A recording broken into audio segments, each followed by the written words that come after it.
চ্যাম্পিয়নশিপে হামজা চৌধুরীর নেতৃত্বে লেস্টার সিটির দাপুটে জয়। চার্লটনের ঘরের মাঠে 1-0 জয় নিয়ে ঘরে ফেরে হামজা বাহিনী। ইংলিশ চ্যাম্পিয়নশিপে আজ দ্য ভ্যালি স্টেডিয়ামে মুখোমুখি হয়েছিল স্বাগতিক চার্লটন অ্যাথলেটিক ও প্রাক্তন premier league champion Leicester city. টান টান উত্তেজনাপূর্ণ এই ম্যাচে লেস্টার সিটি 1-0 গোলে জয় নিয়ে মাঠ ছাড়ে। প্রথমার্ধে দুই দলই সমানতালে লড়াই করেছে। চার্লটন বেশ কয়েকবার আক্রমণে উঠলেও গোলপোস্টের সামনে কার্যকারিতা দেখাতে পারেনি। অন্যদিকে লেস্টার সিটি বল দখলে এগিয়ে থাকলেও ফিনিশিংয়ে পিছিয়ে ছিল, ফলে প্রথমার্ধে গোলশূন্য থেকে বিরতিতে যায় ম্যাচ। দ্বিতীয়ার্ধের শুরুতেই আসে গোল।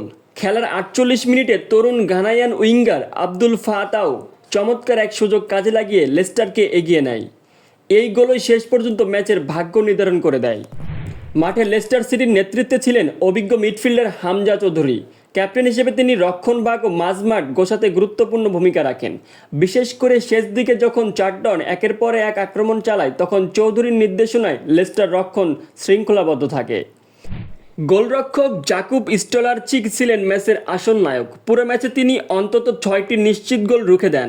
চার্লটন পুরো ম্যাচে 20টি শট নিলেও তার দৃঢ়তার সামনে সব ভেঙে যায়। অন্যদিকে লেস্টার সিটি মাত্র 6টি শট নেয়, যার মধ্যে 2টি ছিল ওয়ান টার্গেট আর একটি থেকে আসে 3 পয়েন্টের নিশ্চিত করা গোল। শেষ মুহূর্তে কোচ অ্যাঞ্জো মারেস্কা কৌশলগত পরিবর্তন আনেন। গোলদাতা ফাতাও ও ক্যাপ্টেন চৌধুরীকে তুলে নেন, নামান রিকার্ডো পেরেইরা ও ভাউট ফাসকে। এর ফলে রক্ষণ আরও মজবুত হয় এবং লেস্টার সিটি শেষ পর্যন্ত লিড ধরে রাখে। এই জয়ের ফলে চ্যাম্পিয়নশিপ টেবিলে লেস্টার সিটি আরও শক্ত অবস্থানে পৌঁছেছে। তরুণদের পারফরম্যান্স ও অভিজ্ঞ খেলোয়াড়দের সমন্বয়ে তারা আবারও প্রিমিয়ার লিগে ফেরার স্বপ্নকে বাস্তবে রূপ দেওয়ার পথে এগিয়ে যাচ্ছে। দেশান্ত স্পোর্টস লাইন, আর জে উজ্জ্বল হোসাইন, দেশান্ত টিভি।